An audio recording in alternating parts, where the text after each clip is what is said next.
Hello everyone. मैं हूं आपका अपना दोस्त धर्मेंद्र कुमार। सो इस सेशन में अपन बात करेंगे जो कंप्लीट अपनी बायोलॉजी की एनसीईआरटी है उसमें हर एक चैप्टर के पीछे आपको दे रखी है समरी या सारांश जिसे अपन कहते हैं। और उस सारांश में बहुत सारे ऐसे पॉइंट्स है जो थ्योरी में नहीं मिलेंगे और इम्पोर्टेंट है। इसीलिए अपन ट्वेल्थ क्लास के एनसीईआरटी के जितने भी चैप्टर्स हैं उन सारों की अपन समरी यहाँ से डिस्कस करेंगे। सारा सारांश यहाँ से अपन डिस्कस करेंगे और जो भी इंपॉर्टेंट पॉइंट्स है वो आपको बहुत अच्छे से ध्यान में रखना है जिससे तैयारी अपनी अच्छी से हो जाए। तो ट्वेल्थ क्लास की एनसीईआरटी का जो फर्स्ट चैप्टर है वो कौन सा है? पुष्पी पादपों में लैंगिक प्रजनन। देखिए स्टार्ट अपन करते हैं। पुष्प जो है आवृत बीजों में लैंगिक जनन का आधार है। पुष्पों में पुंकेसरों के पुमंग संगति नर जनन अंग का प्रतिनिधित्व करते हैं, जबकि स्त्री केसर के जायांग संगति मादा जनन अंगों का प्रतिनिधित्व करते हैं। तो पुष्प की संरचना जो है वो अपन 11th क्लास में पढ़ते हैं। पांचवा चैप्टर है उसके अंदर। एक प्रारूपी परागकोश द्विपालिक होता है, द्विकोष्ठी और चतुष्क बीजाणुधानी होता है। पूछा जा सकता है कि निम्न में से कौन सा परागकोश के अभिलक्षण है या नहीं है। तो ये तीन तो आपको दे रखे और कोई एक गलत दिया जा सकता है या ऐड किया जा सकता है। उपरोक्त सभी देके भी पूछा जा सकता है। परागकण लघु बीजाणुधानी के अंदर विकसित होते हैं। चार भित्ति परतें अंतस्त्वचा, अंतस्थिशियम मध्य परत या सतह और टेपिटम लघु बीजाणुधानी को आवृत किए होते हैं। टोटल 4 लेयर्स यहाँ पर होती है। बीजाणु जन उत्तक की कोशिकाएं लघु बीजाणुधानी के केंद्र में अवस्थित अर्धसूत्री विभाजन से गुजरते हुए लघु बीजाणु की संरचना करते हैं। प्रत्येक लघु बीजाणुधानी व्यष्टि रूप में परागकण के रूप में विकसित होता है। तो इसके अंदर ज्यादा कोई नया पॉइंट नहीं लिखा है, जो एनसीईआरटी में थ्योरी दे रखी है वही लिखा है। परागकण नर युग्मक जनन पीढ़ी का प्रतिनिधित्व करते हैं। परागकणों में दो सतही भित्ति होती है जो बाह्य चोल और अंदर की ओर अंतःचोल कहलाता है। इजी है। बाह्य चोल किसका बना होता है? स्पोरोपोलिन का बना होता है और जनन छिद्र युक्त होता है, ठीक है, जिससे युग्मक बाहर निकल सके। और परागकण के अवनमन के समय दो कोशिकाएं, कायी कोशिका और जनन कोशिका, या तीन कोशिका हो सकती है जिसमें एक कायी कोशिका होती है और दो नर युग्मक होता है। और ये जो बनता है तीन कोशिका वाला वो समसूत्री विभाजन के परिणाम स्वरूप बनता है। तो 60-40 वाला जो रेशियो है वो आपको यहाँ पर देखने को मिलता है। स्त्री केसर के कितने भाग होते हैं? 3 अंग होते हैं, वर्तिकाग्र, वर्तिका और अंडाशय। अंडाशय में बीजांड उपस्थित होते हैं और बीजांड में एक डंठल होता है जिसे कीपिका या फंकल जो लिखा है फ्यूनिकल इसे अपन कहते हैं, ठीक है। थोड़ा सा पढ़ने में फंकल लिखा, बाकी फ्यूनिकल इसे अपन कहते हैं। और दो संरक्षात्मक अध्यावरण और एक द्वार सिरे जिसे बीजांड द्वार कहते हैं वो होते हैं इसकी स्ट्रक्चर में। बीजांड काय में स्थित केंद्र की उत्तक है बीजांड, जहां प्रप्रसूतक विभाजित होता है। प्रप्रसूतक कोशिका गुरु बीजाणु मात्र कोशिका अर्धसूत्री विभाजन से विभाजित होते हुए गुरु बीजाणु भ्रूण कोश या स्त्री युग्मकोद्भिद की रचना करता है। तो यह आपको ध्यान में रखना, प्रप्रसूतक जो कोशिका उसके बारे में बात करा। एक परिपक्व भ्रूण कोश 7 कोशिका और 8 केंद्रक वाला होता है। बीजांडकाई द्वारा शीर्ष पर अंड उपकरण या एपरेटस में 2 सहायक कोशिका और एक अंड कोशिका समाहित होती है। तो सहायक कोशिका का फंक्शन भी आपको ध्यान रहना चाहिए कि जो पराग नलिका आती है उसमें सहायता करती है अंदर आने में। निभाग छोर पर 3 प्रति व्यासांत होता है, ज्यादातर इसका कोई रोल है नहीं, पोषण वगैरह देके ये नष्ट हो जाती है। केंद्र में 2 ध्रुवीय न्यूक्लियाई के साथ एक वृहद केंद्र की कोशिका होती है। परागण एक प्रक्रम है जिसमें परागकण परागकोश से वर्तिकाग्र तक स्थानांतरित होता है और एजेंट या तो जीवी होता है या अजीवी यहां पर होते हैं। नेक्स्ट, पराग स्त्री केसर संकर्षण के अंतर्गत वे सभी घटनाएं शामिल है जो वर्तिकाग्र पर परागकण के अवनमन से शुरू होकर भ्रूण कोश की पराग नलिका में प्रवेश या पराग के संदमन तक की क्रिया होती है। पराग स्त्री केसर संकर्षण की बात करें, एक दूसरे से जो रिएक्शन यहां पर हो रही है वो परागकण का मूवमेंट हो रहा है, उसको एक्सेप्ट करना है, रिजेक्ट करना है, सारा मिला करके क्या होता है? पराग स्त्री केसर संकर्षण कहलाता है। इसके आगे सुयोग्य परागण वर्तिकाग्र पर परागकण का अंकुरित होना और परिणाम स्वरूप पराग नलिका का वर्तिका के माध्यम से वृद्धि करना, बीजांड में प्रवेश और अंत में एक सहायक कोशिका में 2 नर युग्मकों का विसर्जन होता है। आवृत बीजी दोहरा निषेचन प्रदर्शित करते हैं क्योंकि प्रत्येक भ्रूणकोश में 2 संगलन या संलयन या फ्यूजन मुख्यतः युग्मक संलयन अथवा त्रिक संलयन होता है। तो सिंपल सी बात है, इसमें भी कोई नई बात नहीं लिखी है। इन संलयनों का परिणाम द्विगुणित युग्मनज बनता है एक में तो, और दूसरे में क्या बनता है? त्रिगुणित प्राथमिक भ्रूणकोश या पीईएन जिसे अपन कहते हैं प्राइमरी एंडोस्पर्म न्यूक्लियस या प्राथमिक भ्रूणपोष कोशिका भी कहते हैं। पीईसी उसे अपन बोलते हैं सेल बोलते हैं, और यहाँ केंद्रक को न्यूक्लियस बोलते हैं। यह युग्मनज भ्रूण और प्राथमिक भ्रूणपोष कोशिका भ्रूणपोष तक गठित करते हैं। भ्रूणपोष का निर्माण सदैव भ्रूण के विकास को आगे बढ़ाता है। नाम से ही पता चल रहा है भ्रूण को पोषण देने वाला भ्रूणपोष। नेक्स्ट, विकासशील भ्रूण कई विभिन्न चरणों से गुजरता है, जैसे प्राक भ्रूण पहले का गोलाकार तथा हृदयाकार आकृति, और इसके बाद क्या होता है परिपक्व वो हो जाता है। परिपक्व द्विबीजपत्री भ्रूण के अंदर 2 बीजपत्र तथा प्रांकुरचोल सहित एक भ्रूणीय अक्ष तथा एक बीजपत्राधार होता है। तो ये सिंपल सी एनसीईआरटी में लिखी हुई बातें जो 11वीं क्लास में डिटेल से अपन पढ़ते हैं। एक बीजपत्री में भ्रूण में केवल एक अकेला बीजपत्र होता है। निषेचन के बाद अंडाशय फल के रूप में और बीजांड बीज के रूप में विकसित होता है। फिर लिखा है असंग जनन नामक एक परिघटना कुछ आवृत बीजों में, विशेष रूप से घास में या एक बीजपत्री की बात करते हैं अपन, में पाई जाती है। ये बिना निषेचन के बीज रचना का परिणाम है। अनिषेक फलन क्या होता है बिना निषेचन के फल का, और असंग जनन क्या होता है बीज का निर्माण बिना निषेचन के।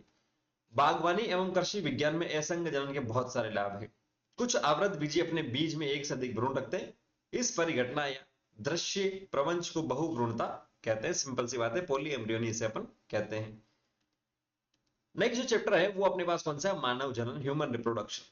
तो मानव लैंगिक रूप से जनन करने वाला एवं सजीव प्रजक या जरायुज होता है, विविपेरस होता है, मतलब बच्चे को जन्म देता ना कि अंडे को। एक होता है अंडेयुज जो अंडे को देता है। लैंगिक करते हैं, अलैंगिक अपन नहीं करते। इसके पुरुष जनन तंत्र में क्या होता है, एक जोड़ा वृषण, नर लिंग सहायक नलिकाएं, सहायक ग्रंथि और बाह्य जननेंद्रिय शामिल है। प्रत्येक वृषण में कितने होते हैं, लगभग 250 कक्ष होते हैं, और इन्हें वृषण पालिकाएं कहते हैं। प्रत्येक वृषण पालिका में 1 से लेकर 3 उच्च कुंडलित शुक्रजनक नलिकाएं होती है, और इन शुक्रजनक नलिकाओं की भीतरी सतह शुक्राणु जनों और सर्टोली कोशिकाओं से आस्तरित होती है। शुक्राणु जनकों में अर्धसूत्री विभाजन के फल स्वरूप शुक्राणु का निर्माण होता है, जबकि सर्टोली कोशिकाएं विभाजित होने वाली जर्म कोशिकाओं को पोषण प्रदान करती है। लिखा है, ये भी नई बात नहीं है। शुक्रजनक नलिका के बाहर लीडिंग कोशिका वृषण हार्मोन एंड्रोजन का संश्लेषण और स्त्रवण करती है। पुरुष के बाहरी जननेंद्रिय को शिशन अपन कहते हैं। नेक्स्ट, स्त्री की बात करें तो स्त्री जनन तंत्र के अंतर्गत एक जोड़ा अंडाशय, एक जोड़ा अंडवाहिनी, एक गर्भाशय, एक योनि, बाह्य जनन केंद्रीय, एक जोड़ा स्तन ग्रंथियां होती है। अंडाशय से मादा युग्मक तथा कुछ स्टीरॉइड हार्मोन पैदा होते हैं। अंडाशय पुटक अपने परिवर्धन के विभिन्न चरणों में पिट्ठिका में अंतःस्थापित होते हैं। ठीक है, जो स्ट्रक्चर आपको बता रखिए कुछ इस टाइप से, तो वहां पिट्ठिका में अंतःस्थापित वो हो जाते हैं। अंडवाहिनी, गर्भाशय और योनि स्त्री की सहायक जनन नलिका है। गर्भाशय की दीवार में 3 स्तर होते हैं, जिसे परिगर्भाशय स्तर, गर्भाशय पेशी स्तर या गर्भाशय अंतःस्तर अंदर वाला होता है। स्त्री के बाह्य जननेंद्रिय के अंतर्गत जगनशैल, वृहद बगोष्ठ, लघु बगोष्ठ, योनि अच्छद बगशेव शामिल है, और स्त्री की स्तन ग्रंथियां उसकी एक गौण लैंगिक अभिलक्षण है। नेक्स्ट, शुक्र जनन के कारण शुक्राणु का निर्माण होता है, जो पुरुष लिंग की सहायक नलिकाओं द्वारा वाहित किए जाते हैं। एक सामान्य मानव शुक्राणु में एक शीर्ष, ग्रीवा, मध्यखंड और एक पूंछ होती है। एक परिपक्व स्त्री युग्मक के निर्माण की प्रक्रिया अंड जनन कहलाती है। मादा प्राइमेट के जनन चक्र को आर्तव चक्र या मेंस्ट्रुअल साइकिल कहते हैं। आर्तव चक्र की शुरुआत कहां होती है, स्त्री के लैंगिक रूप से परिपक्व होने पर होती है, लगभग 13 से 14 साल की उम्र में। प्रति आर्तव चक्र में अंडोत्सर्ग के दौरान केवल एक अंडाणु ही मोचित होता है। ठीक है, आर्तव चक्र के दौरान अंडाशय तथा गर्भाशय में चक्रीय परिवर्तन पीयूष ग्रंथि और अंडाशय हार्मोन के स्तर में बदलाव को प्रेरित करते हैं। 11वीं क्लास और 12वीं क्लास को साथ में लेके आप चलते हो तो हार्मोन इजीली आपको समझ में आते हैं। मैथुन के अंत में शुक्राणु योनि से स्वयं संकीर्ण पत तथा तुम्बिका की ओर वाहित होते हैं। यहां शुक्राणु अंडाणु का निषेचन करता है और उसके पश्चात क्या करता है, द्विगुणित युग्मनज की रचना होती है। शुक्राणु में मौजूद X या Y गुणसूत्र के कारण भ्रूण का लिंग निर्धारण होता है। युग्मनज में लगातार समसूत्री विभाजन होता है और कोरक पुट्टी का निर्माण होता है। यह कोरक पुट्टी गर्भाशय की भित्ति में अंतर्रोपित हो जाती है, जिसके फलस्वरूप गर्भधारण होता है। 9 महीने तक गर्भधारण के पश्चात गर्भ पूर्ण रूप से विकसित और प्रसव के लिए तैयार होता है, और इसे अपन बोलते हैं शिशु जन्म या प्रसव। ठीक है, जो एक जटिल तंत्रिका अंतःस्रावी क्रिया विधि, मतलब नर्वस सिस्टम और जो एंडोक्राइन सिस्टम है, दोनों काम में आता है।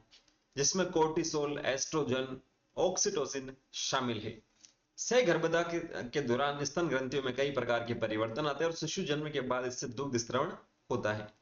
जन्म के बाद प्रारंभ के कुछ महीनों तक माता द्वारा नवजात शिशु को दुग्ध पान करवाया जाता है, स्तनपान, जिसमें कोलेस्ट्रम एक शब्द आता है, वो आपको ध्यान में रखना है। नेक्स्ट आता है जनन स्वास्थ्य। तो जनन स्वास्थ्य का तात्पर्य जनन के सभी पहलुओं जैसे शारीरिक, भावनात्मक, व्यवहारिक तथा सामाजिक स्वास्थ्य से है। दुनिया में हमारा देश पहला ऐसा देश है जिसने राष्ट्रीय स्तर पर जननात्मक स्वस्थ समाज को प्राप्त करने की कार्य योजनाएं बनाई है। ये सारी कार्य योजनाएं वर्तमान में जनन एवं बाल स्वास्थ्य सेवा कार्यक्रमों के अंतर्गत आते कि बढ़ाई जाती है, आगे बढ़ाई जाती है। जनन स्वास्थ्य हासिल करने की दिशा में लोगों के बीच जनन अंगों, किशोरावस्था एवं उससे जुड़े बदलाव, सुरक्षा, स्वच्छता, पूर्ण यौन क्रियाओं, HIV, एड्स सहित यौन संचरित संक्रमणों के बारे में परामर्श देना, जागरूकता पैदा करना इस दिशा में पहला कदम है। चिकित्सा सुविधाएं उपलब्ध कराना तथा आर्तव में अनियमितता, सहगर्भता संबंधी पहलू, प्रसव, चिकित्सा, सहगर्भता समापन आदि से जुड़ी समस्याओं की देखभाल, इनके लिए चिकित्सा सेवा उपलब्ध करवाना और जन्म नियंत्रण, प्रसवोत्तर शिशु एवं माता की देखभाल एवं प्रबंधन आदि RCH, reproductive and child health care जिसे अपन बोलते हैं, प्रजनन एवं बाल स्वास्थ्य कार्यक्रम से जुड़े अन्य पहलू हैं।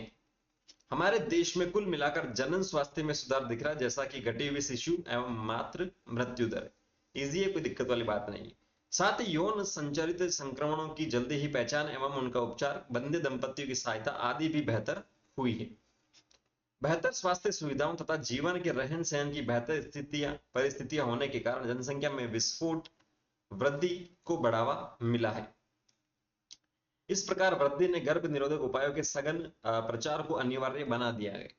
आज के दौर में विभिन्न प्रकार के गर्भ निरोधक उपलब्ध हैं, जैसे कि प्राकृतिक या परंपरागत, रोधक, IUD, अंतःगर्भाशय युक्तियां, गोलियां जिसे कहते हैं पिल्स, ठीक है, IUD टीके के रूप में, अंतररूप या इम्प्लांट कहते हैं जो त्वचा के नीचे लगते हैं, और शल्य मतलब सर्जरी जिसे अपन कहते हैं, जिसमें नर और मादा के कुछ हिस्से को काट दिया जाता है जो प्रजनन तंत्र से संबंधित है।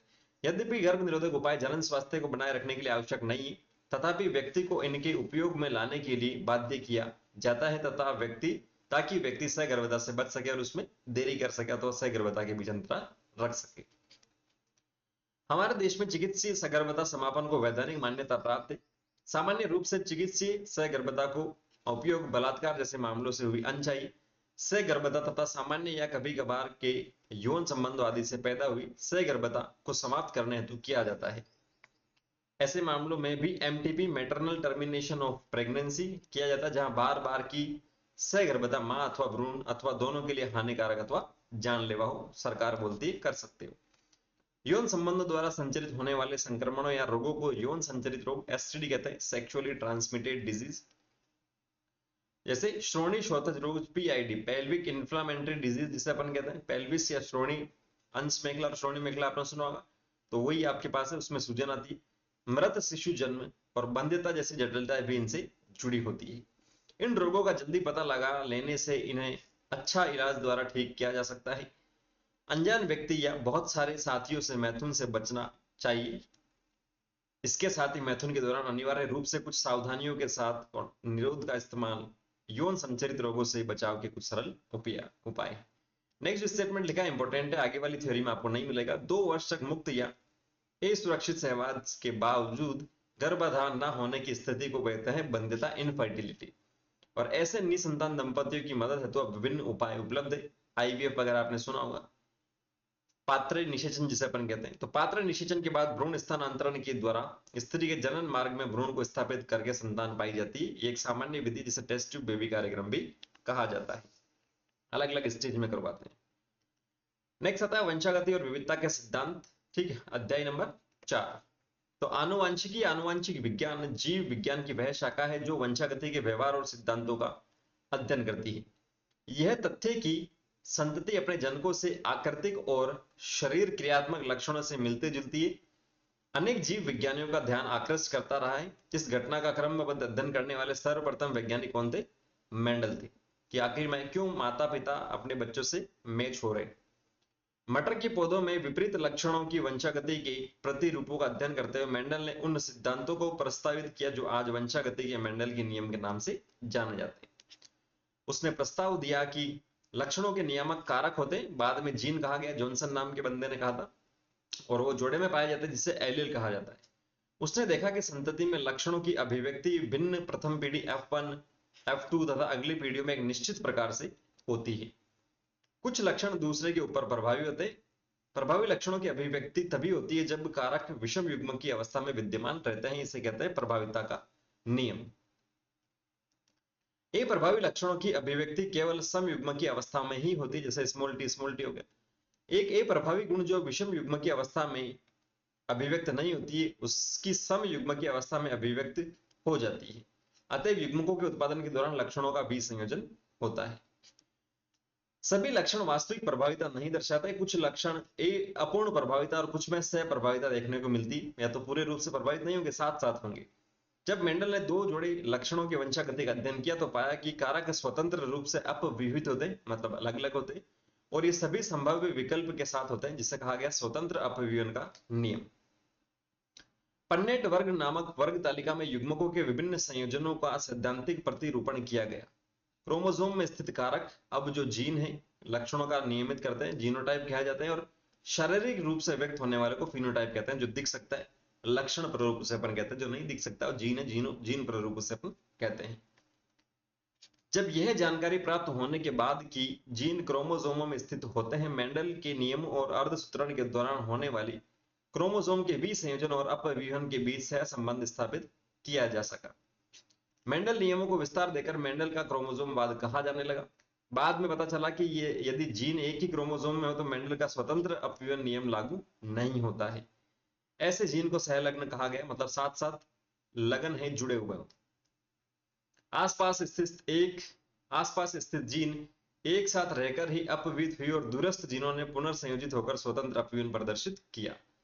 सहलग्नता मानचित्र क्रोमोसोम में वास्तव में एक ही क्रोमोसोम में स्थित जीनों के विन्यास से संबंधित है। अनेक जीन केवल मादा में प्रकट होती है और लिंग सहलग्न जीन कहलाती है।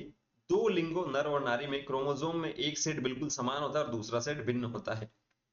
जो कि भिन्न तय पे लिंग क्रोमोसोम कहलाता है, जैसे XXXY, और शेष सेट को अलिंग सूत्र कहा जाता है। सामान्य नारी में 22 जोड़े अलिंग क्रोमोसोम के और एक जोड़ा क्या होता है, सेक्स क्रोमोसोम होता है XX, और नर में क्या होता है, XY होता है। नर कुक्कुट में लिंग गुणसूत्र जो है ZZ और मादा में ZY होता है, तो मादा निर्धारित करेगी कि इसकी होने वाली संतान नर होगी या मादा होगी। आनुवांशिक द्रव्य के परिवर्तन को म्यूटेशन कहा जाता है। डीएनए के एकल क्षारक युग्मों का परिवर्तन बिंदु परिवर्तन कहलाता है, इजी है।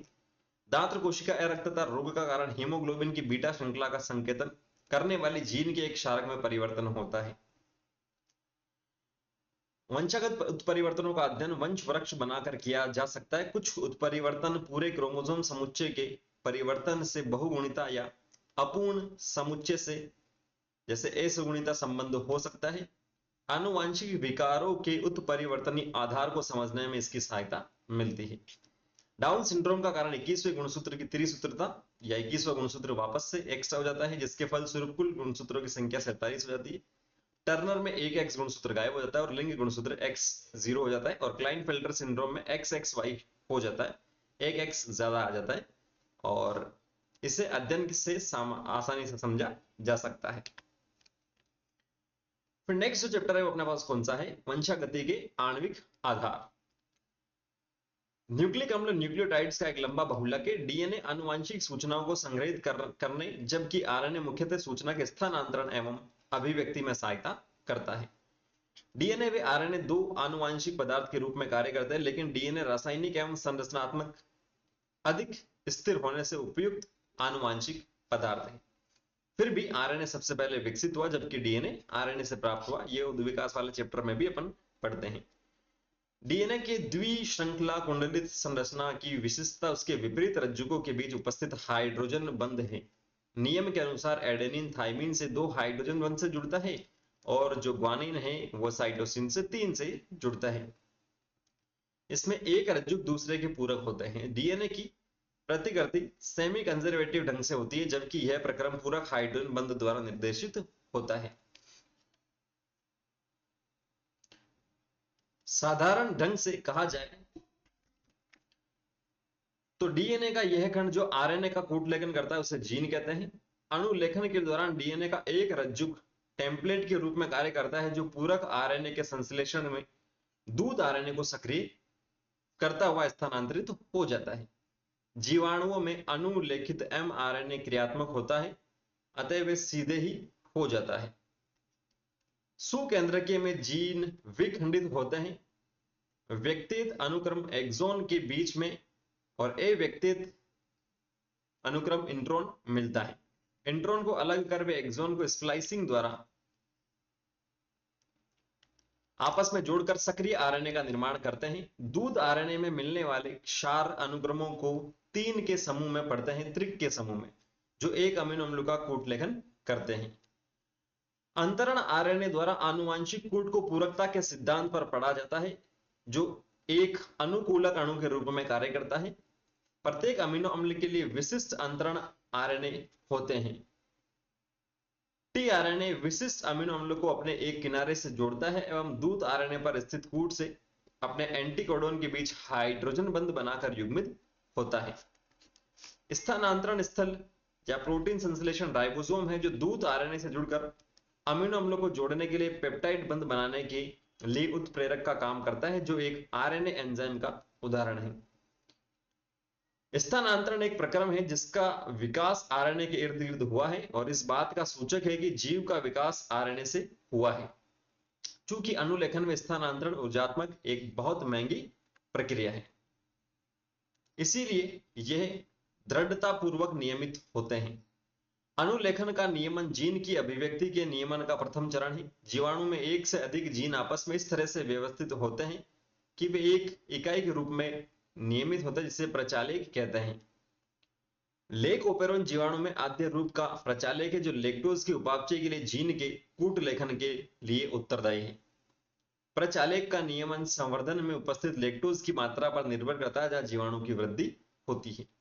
इस कारण से इस प्रकार के नियमन को क्रियाधार के द्वारा एंजाइम संश्लेषण के नियमन के रूप में देखा जा सकता है।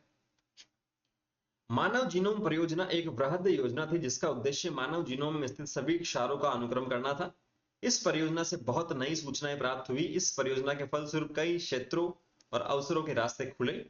डीएनए अंगुली छाप एक तकनीक है, जिससे डीएनए के स्तर पर एक जनसंख्या में स्थित विभिन्न लोगों के बीच विभिन्नता के बारे में पता लगाते हैं। यह डीएनए अनुक्रम में बहुरूपता के सिद्धांत पर कार्य करता है। इसका न्यायालयीन विज्ञान, आनुवंशिक विविधता व विकासीय जीव विज्ञान के क्षेत्र में अत्यधिक उपयोग है। नेक्स्ट जो चैप्टर आता है वो कौन सा है? विकास। पृथ्वी पर जीवन के उद्भव को समझने के लिए ब्रह्मांड और पृथ्वी के उद्गम की जानकारी की पृष्ठभूमि अपेक्षित है। अधिकांश वैज्ञानिकों का विश्वास रासायनिक विकास में है, अर्थात जीवन के प्रथम कोशिकीय रूप के उदय के पूर्व द्विअणु पैदा हुए। प्रथम जीवों के बाद की उत्तरोत्तर घटना क्रम कल्पना मात्र है, जिसका आधार प्राकृतिक वर्ण द्वारा जैव विकास संबंधी डार्विन का विचार है।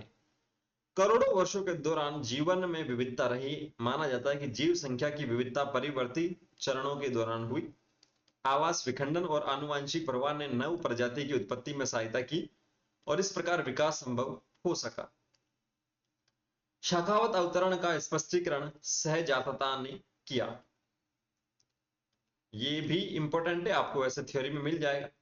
ठीक है, ब्रांचिंग डिसेंट जिसे अपन कहते हैं। तुलनात्मक शरीर रचना, जीवाश्म और तुलनात्मक जीव रसायन विज्ञान के प्रमाण उपस्थित करते हैं। व्यक्तिगत प्रजाति के विकास की कहानियों में आधुनिक मानव की विकास कथा सबसे रोचक है और लगता है मानव मस्तिष्क और भाषा में विकास के समानांतर चला है। तो ये आपको ध्यान में रखना है। क्रेनियल कैपेसिटी जो आपको बता रहा है कि 1200 सीसी, 1300 सीसी, 1400 सीसी, उसके साथ साथ में जो लैंग्वेज है उसका भी विकास क्या हुआ? समानांतर यहां से हुआ है। फिर नेक्स्ट आता है मानव स्वास्थ्य एवं रोग। स्वास्थ्य केवल रोग की अनुपस्थिति नहीं है, यह संपूर्ण शारीरिक, मानसिक, सामाजिक और मनोवैज्ञानिक स्वास्थ्य की स्थिति है। टाइफाइड, हैजा, न्यूमोनिया, त्वचा का कवकीय संक्रमण, मलेरिया आदि और कई अन्य रोग मानव के लिए कष्ट के प्रमुख कारण हैं। रोग वाहक द्वारा होने वाले रोग जैसे मलेरिया, विशेष रूप से प्लाज्मोडियम फैल्सीपेरम से होने वाला मलेरिया का यदि उपचार नहीं किया जाए तो प्राण घातक सिद्ध हो सकता है। व्यक्तिगत स्वच्छता के अलावा अपशिष्ट का समुचित निपटान, पीने के पानी को प्रदूषण रहित बनाना, मच्छर जैसे रोग वाहक का नियंत्रण और प्रतिरक्षीकरण इन रोगों की रोकथाम करने में बहुत सहायक है। जब हमें रोगकारक एजेंटों का खतरा होता है तो हमारा प्रतिरक्षा तंत्र इन रोगों की रोकथाम में महत्वपूर्ण भूमिका निभाता है और हमारे शरीर के जन्मजात रक्षा तंत्र जैसे त्वचा, श्लेष्म झिल्ली, हमारे आंसू में मौजूद रोगाणु प्रतिरोधी पदार्थ, लार और भक्षणु कोशिकाएं आदि रोगाणुओं को हमारे शरीर में प्रवेश करने से रोकने में सहायता देती है। अगर रोगाणु हमारे शरीर में प्रवेश करने में सफल हो जाते हैं तो विशिष्ट प्रतिरक्षी, तरल प्रतिरक्षा अनुक्रिया और कोशिका माध्यित प्रतिरक्षा इन रोगाणुओं को मार देती है। दो प्रकार की होती है, आपको पता है। प्रतिरक्षा तंत्र की स्मृति होती है, याददाश्त के बेसिस पे वो काम करती है। उसी रोगाणु का पुनः खतरे होने पर प्रतिरक्षा अनुक्रिया तेज और अधिक तीव्र होती है। टीकाकरण और प्रतिरक्षीकरण से होने वाली रक्षा का यही आधार है। अन्य रोगों में एड्स और कैंसर से विश्व भर में बहुत सी मौतें हुई है और हो रही है कंटिन्यूअसली। मानव प्रतिरक्षा न्यूनता विषाणु HIV से होने वाला एड्स घातक है, लेकिन कुछ सावधानियां अगर बरती जाए तो इसका रोकथाम हो सकता है। अगर जल्दी पता लगा लिया जाए और समुचित चिकित्सा उपयोग अपनाए जाए तो कई कैंसर ठीक हो जाते हैं, एड्स नहीं कैंसर। हाल ही में युवकों और किशोरों में ड्रग और एल्कोहल का कुप्रयोग चिंता का दूसरा कारण बन गया है। एल्कोहल और ड्रगों की व्यसनी प्रवृत्ति और उनसे समझे जाने वाले लाभ जैसे कि तनाव से आराम के कारण समकक्षी दबाव, परीक्षा संबंधी और प्रतियोगिता संबंधी तनावों से सामना होने पर व्यक्ति इन ड्रग या अल्कोहल के सेवन का प्रयास कर सकता है।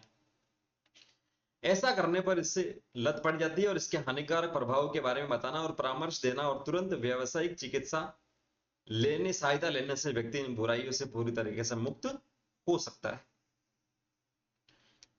फिर आता है मानव कल्याण में सूक्ष्म जीव।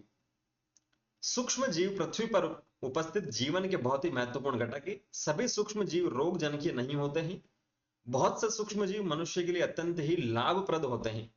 हम प्रतिदिन सूक्ष्म जीवों तथा सूक्ष्म जीवीय व्युत्पन्न उत्पादों का प्रयोग करते हैं। जीवाणु जो लैक्टिक एसिड बैक्टीरिया दूध में वृद्धि करते हैं, ठीक है, LAB जिसे कहा गया लैक्टिक एसिड बैक्टीरिया, जिससे दही में बदल जाता है दूध। गीला गुथा आटा जिसका प्रयोग ब्रेड बनाने में किया जाता है का किण्वन सैकेरोमाइसिस सेरेविसी नामक यीस्ट से किया जाता है। कुछ पकवान जैसे इडली और डोसा ऐसे गीले आटे से बनाए जाते हैं जिन्हें सूक्ष्म जीवियों द्वारा किण्वित किया गया होता है। जीवाणु तथा कोकों का प्रयोग चीज को एक विशेष बनावट, स्वाद और सुगंध देने के लिए किया जाता है। सूक्ष्म जीवों का प्रयोग औद्योगिक उत्पाद जैसे लैक्टिक एसिड, एसिटिक एसिड और अल्कोहल उत्पादन करने में किया जाता है, जिनका प्रयोग उद्योग में अलग अलग संसाधनों में किया जाता है। प्रतिजैविक जैसे पेनिसिलिन का उत्पादन लाभप्रद सूक्ष्म जीवों द्वारा किया जाता है। ये प्रतिजैविक हानिकारक रोगों को उत्पन्न करके सूक्ष्म जीवों को मारने में काम में आता है। प्रतिजैविक संक्रमित रोग जैसे डिप्थीरिया, काली खांसी तथा निमोनिया की रोकथाम में महत्वपूर्ण भूमिका निभाते हैं। 100 वर्षों से अधिक के समय से सूक्ष्म जीवों का प्रयोग वाहित मल का उपचार, सक्रिय आपंक निर्माण की प्रक्रिया द्वारा किया जाता है। इससे प्रकृति में जल के पुनर्चक्रण में भी सहायता मिलती है। मिथेनोजन संयंत्र अपशिष्ट के अवकर्षण के दौरान मीथेन उत्पन्न होता है। ग्रामीण क्षेत्रों में सूक्ष्म जीव द्वारा उत्पन्न बायोगैस का उपयोग ऊर्जा के रूप में किया जाता है। सूक्ष्म जीवों का प्रयोग जैव नियंत्रण विधि द्वारा हानिप्रद पीड़क को मारने के लिए भी किया जाता है। जैव नियंत्रण मापन से विषैले पीड़कनाशियों के प्रयोग में भारी कमी आई है, जिनका उपयोग पीड़क नियंत्रण में किया जाता है। आज समय की मांग है कि रासायनिक उर्वरकों के स्थान पर जैव उर्वरकों का उपयोग किया जाए। इनके विविध उपयोगों से स्पष्ट हो चुका है कि जिनका प्रयोग मनुष्य कर रहा है। मानव समाज के कल्याण में इन सूक्ष्म जीवों की बहुत सारी भूमिका है। तो एनसीईआरटी इस बार इसके अंदर कुछ भी नहीं है। फिर आता है जैव प्रौद्योगिकी सिद्धांत एवं प्रक्रम। जैव प्रौद्योगिकी जीवधारियों कोशिकाओं व एंजाइम का प्रयोग करते हुए उत्पादों एवं प्रक्रम का व्यापक स्तर पर उत्पादन एवं विपणन करने से संबंधित है। आधुनिक जैव प्रौद्योगिकी में आनुवांशिक रूपांतरित जीवों का उपयोग तभी संभव हो पाया है जब मनुष्य ने डीएनए के रसायन को परिवर्तित एवं पुनर्योगज डीएनए का निर्माण करना सीख लिया। इस प्रमुख प्रक्रम को पुनर्योगज डीएनए प्रौद्योगिकी या आनुवांशिक इंजीनियरिंग कहा गया। इस प्रक्रम में प्रतिबंधन एंडोन्यूक्लियस, डीएनए लाइगेज, समुचित प्लाज्मिड या विषाणु संवर्ग को डीएनए की पृथक करने वे परपोषी जीवों में विजातीय डीएनए का स्थानांतरण, बाहरी जीन की अभिव्यक्ति, जीन उत्पाद अर्थात सक्रिय प्रोटीन का शोधन और अंत में विपणन के लिए उपयुक्त संरूपण बनाना शामिल है। व्यापक स्तर पर उत्पादन में बायोरिएक्टर का उपयोग होता है। ज्यादा कुछ है नहीं इस चैप्टर के अंदर। फिर जैव प्रौद्योगिकी एवं इसके उपयोग। सूक्ष्म जीवों, पौधों और जंतुओं व अनेक उपापचय कार्य प्रणाली का उपयोग करते हुए जैव प्रौद्योगिकी द्वारा मनुष्य के लिए कई उपयोगी पदार्थों का निर्माण हो चुका है। उत्तक संवर्धन तथा कायिक संकरण की तकनीकों एवं पादपों की पत्ती संवर्धन से नई किस्म प्राप्त करने की विपुल संभावना है। ठीक है, नया नया बना रहे अपन प्लांट। पुनर्योगज डीएनए प्रौद्योगिकी ने ऐसे सूक्ष्म जीवों, पौधों व जंतुओं का निर्माण संभव कर दिया है जिससे अभूतपूर्व क्षमता निहित है। आनुवांशिक रूपांतरित जीवों का निर्माण एक या एक से अधिक जीन का एक जीव से दूसरे जीव में स्थानांतरण की प्राकृतिक विधि के अतिरिक्त पुनर्योगज डीएनए प्रौद्योगिकी का उपयोग करते हुए किया गया है। जीएम पौधे का उपयोग फसल उत्पादन बढ़ाने, पश्च फसल उत्पाद नुकसान में कमी व फसलों का प्रतिबंधों के प्रति अधिक सहनशील बनाने में अत्यंत उपयोगी है। ऐसे बहुत सारे जीएम, जीएम का मतलब जेनेटिकली मॉडिफाइड, ओ का मतलब ऑर्गेनिज्म और जीएम का मतलब सिंपल सा जेनेटिकली मॉडिफाइड, आनुवांशिक रूपांतरित। तो ऐसे बहुत जीएम फसल पौधे हैं जिनका खाद्य पौष्टिक स्तर काफी उन्नत है। वे उन पीड़क प्रतिरोधी फसलों की रासायनिक कीटनाशकों पर निर्भरता काफी कम है। पुनर्योगज डीएनए प्रौद्योगिकी प्रक्रिया का स्वास्थ्य सुरक्षा के क्षेत्र में अत्यधिक महत्व है क्योंकि इनके द्वारा सुरक्षित एवं अत्यधिक प्रभावशाली औषधियों का निर्माण संभव है।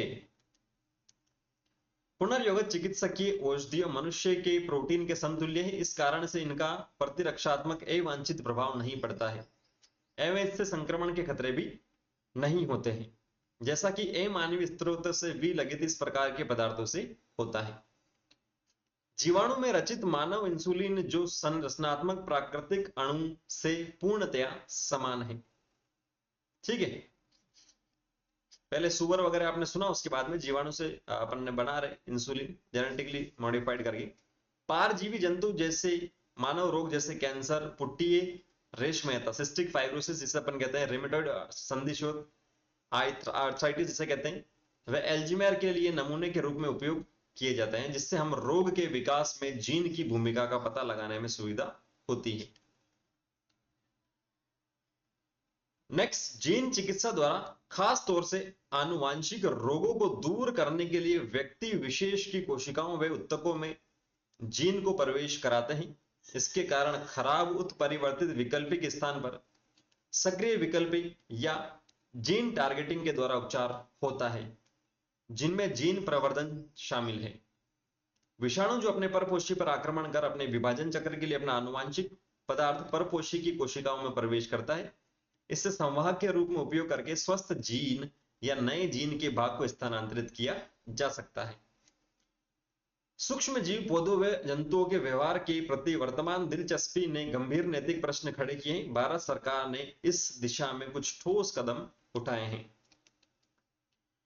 फिर आता है जीव और समस्या। पारिस्थितिकी या इकोलॉजी जीवों की अपने पर्यावरण के अजीवी भौतिक रासायनिक कारकों और जैविक घटकों अन्य जातियों के संबंधों का अध्ययन है। पारिस्थितिकी को डिफाइन किया है। यह जीव विज्ञान की शाखा है और जीव विज्ञानीय संगठन में 4 स्तर आते हैं: जीव, समष्टि, समुदाय और जीवों। प्राकृतिक वर्ण द्वारा विकासीय परिवर्तन समष्टि स्तर पर होता है और इसीलिए समष्टि पारिस्थितिकी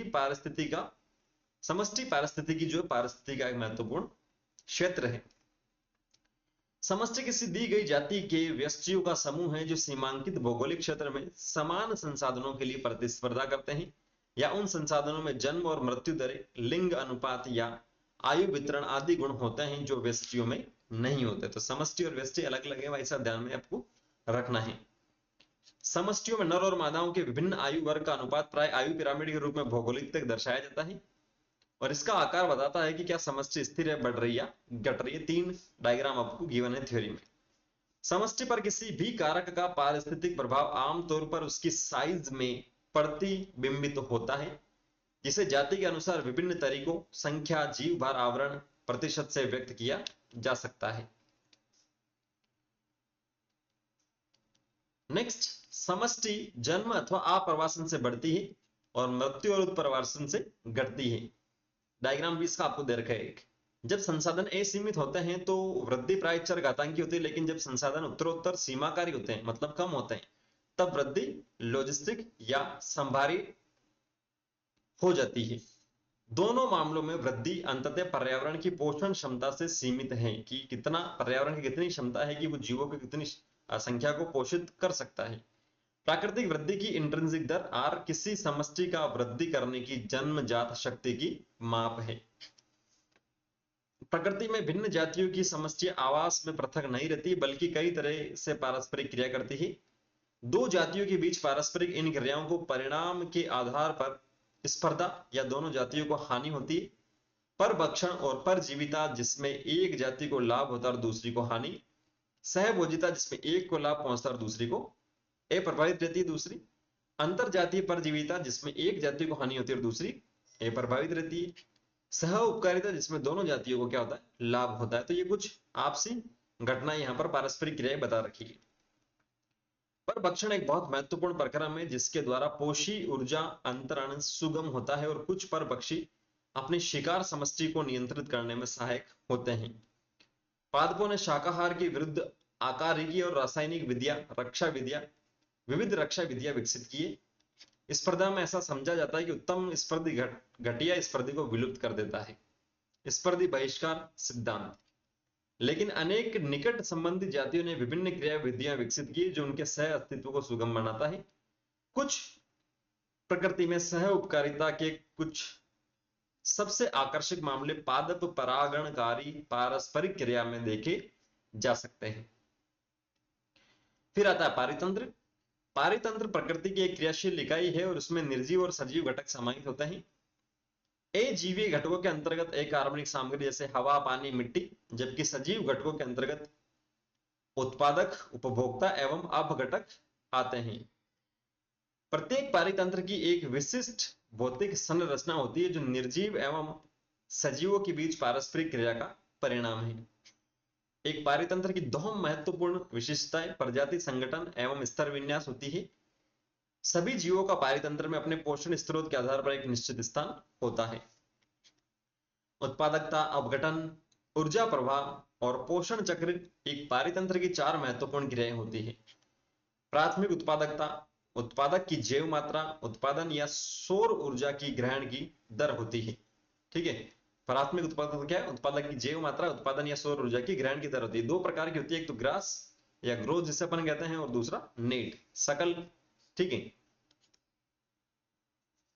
जैविक पदार्थ की कुल उत्पादकता या सौर ऊर्जा संग्रहण की दर को ग्रास उत्पादकता कहते हैं, और इसके साथ ही उत्पादकता के उपयोग के पश्चात शेष बची जैव मात्रा या ऊर्जा को नेट कहते हैं, कि अब कितनी बची है उसने खुद ने अपने शरीर में काम में ली, उसके बाद में एनपीपी, नेट प्राइमरी प्रोडक्टिविटी।